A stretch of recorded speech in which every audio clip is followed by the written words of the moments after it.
Hello everyone, and welcome back to this next war, war number 7 in season 32. We're past the halfway point now, and things start to get a bit interesting from here on out. We have some pretty sketchy fights and some pretty sketchy results. So we start off here kind of easy. This is just a Colossus on the path 3 in section 1 with the hit me idea static defense, which means you're going to be gaining getting these shock debuffs on you.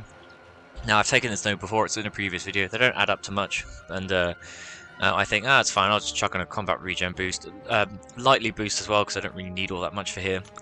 It almost costs me, to be honest. I make some mistakes here, but it's just a Colossus, right? And all you need to do with Hydra is just make sure you hit him a whole bunch, and he won't gain his armors. There, get a nice heavy counter because Hydra does more damage with heavy counters.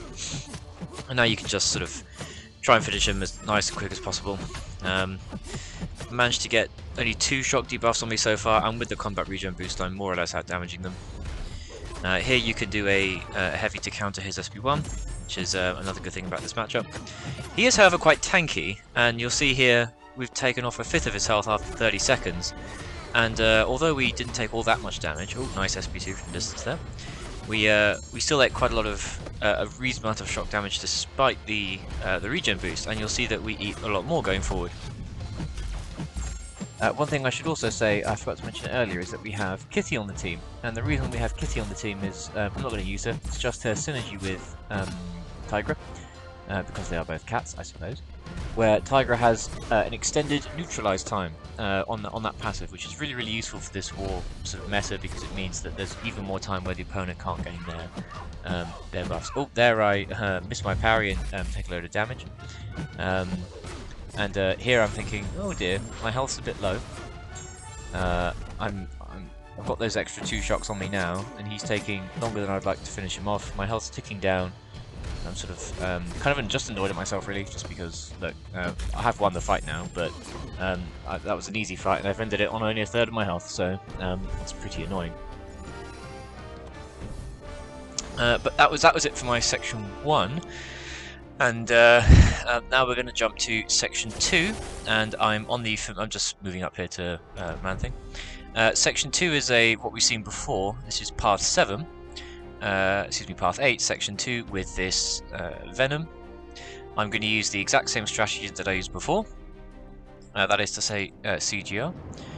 Brought him just for this fight, where Venom starts with all his buffs.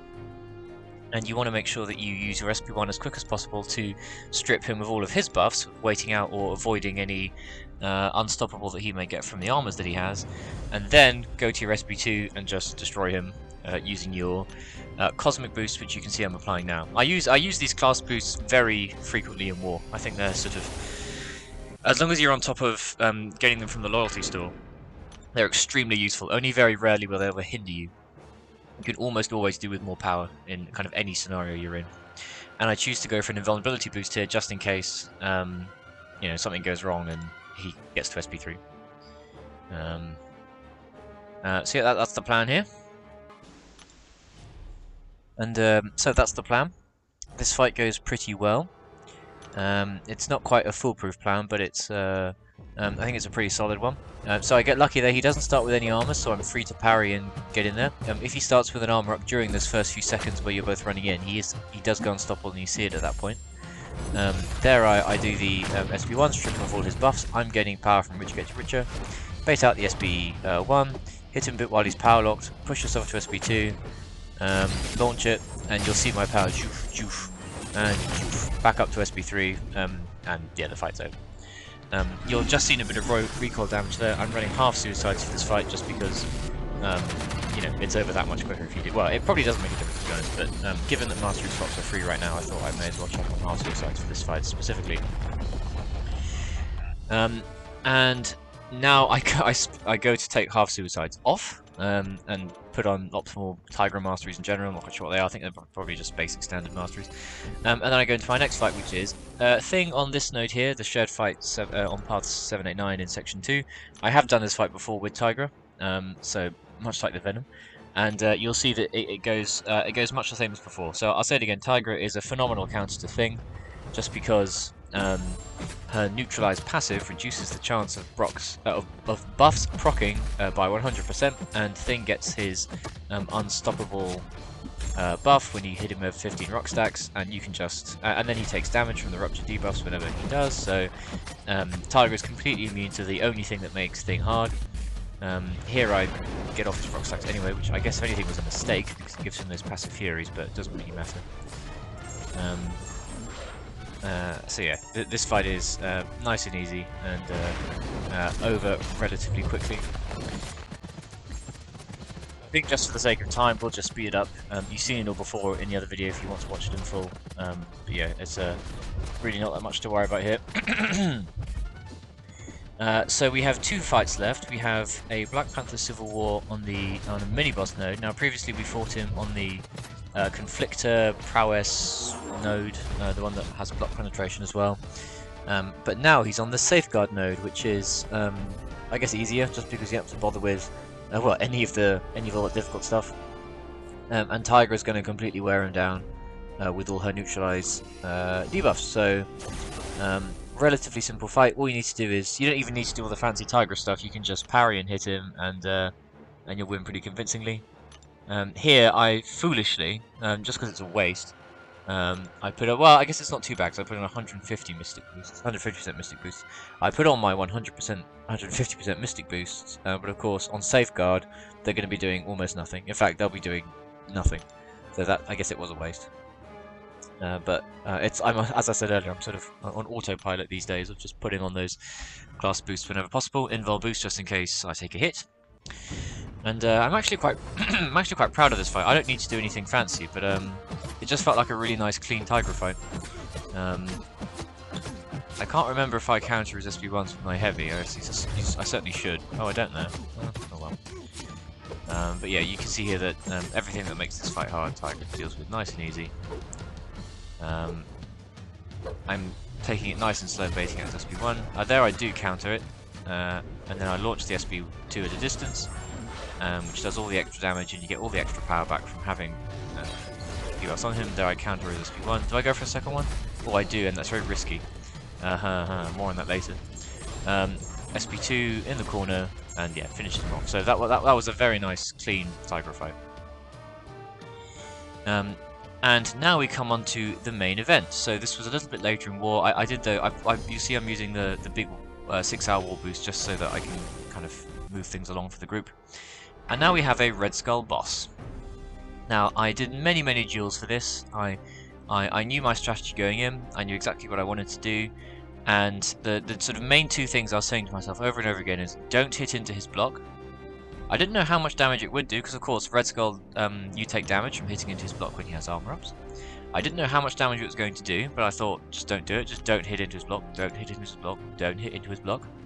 And the other thing I have been drilling into my head during all the practice duels was, don't try and do heavy chaining in the corner, because if they're running stand your ground, and this is DSVG, these guys, they care a lot about war, they're a really good war alliance, and indeed it's Swadir here, I think there's a pretty good chance they're running high stand your ground, so do not spam heavies in the corner.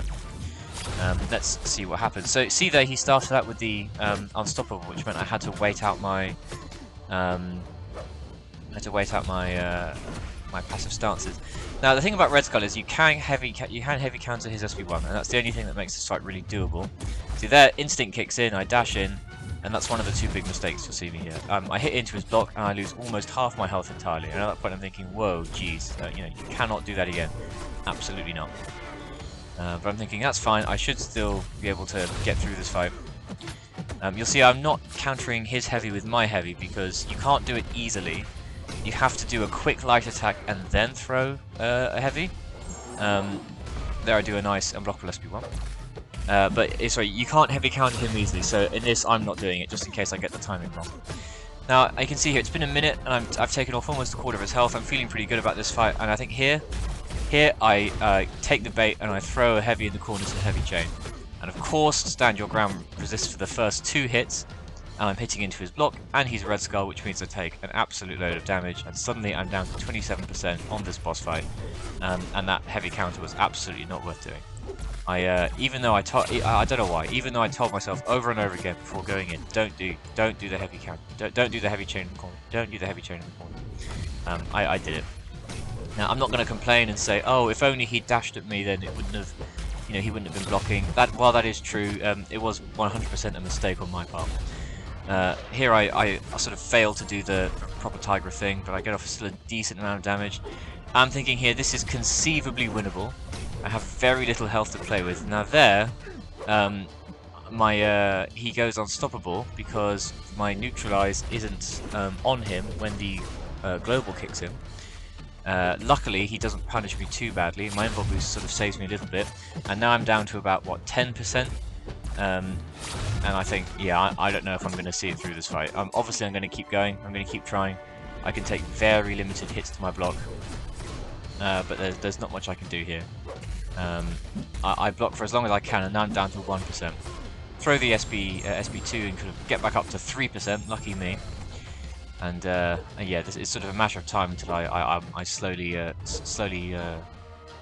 bite the dust here. But I'm thinking it's fine. I'll go for as long as I can. Patiently waiting to throw the SP1, which he does. And now there's no choice but to intercept, so I go for it. Another SP1. Now, of course, what I would oh, here I completely get the timing wrong, but he doesn't punish me. He's feeling kind there. He wants to play with his food. Get another nice intercept there. Here I'll probably go for a backdraft. Oh, backdraft SP1, in fact. Doesn't give him another bar of power, so I'm going to have to do something like that again. I managed to do it there. So, yeah, at this point, a tiny part of me is thinking, maybe I can do it. Maybe I can squeeze this victory. Maybe I can have some heroic comeback. And I think it's here. I go for an intercept, and I fail. Hit straight into his block, and I sort of instantly die. So yeah, that's not great. My first death of the season, and indeed, not only is it my first death of the season, but it breaks a deathless streak I've had at SAS now for 2.5 seasons and 108 fights. So I don't know, I kind of have mixed feelings about that. Obviously, it sucks to die in war. That's the one thing you sort of can't do in war. And it would have been nice to get some sort of crazy streak going, 120, 30, 40 fights, but to be honest, it's nice just to, it doesn't really matter, and it's nice not to have that pressure anymore. So yeah, I was, a small part of me was almost relieved when I did die there. Here I go for an advanced power boost just because I want to finish him off nice and quickly. I've got all the health I need and he's barely got any, yeah. Bit of an autopsy on this fight. Obviously, I died, so not great. But as I said earlier, I think I made two big mistakes. The first was hitting into his block on autopilot. When I'm trying to bait a special, I will often hit into blocks. I think we all do. So even though I was telling myself over and over again, don't do it, I did it. So that's pretty bad. And the second one was giving into that temptation to heavy him in the corner. So overall, I do think Tigra is a good choice for this fight. I think Sorcerer Supreme could also do it, although you've got to spend a lot of time dancing around at the start, waiting to get your slows. But then once you've got your first slow on him, it's you'll have your nullifying all the resistance buffs and all his buffs will give you a load of power. So I'm sure that could work too.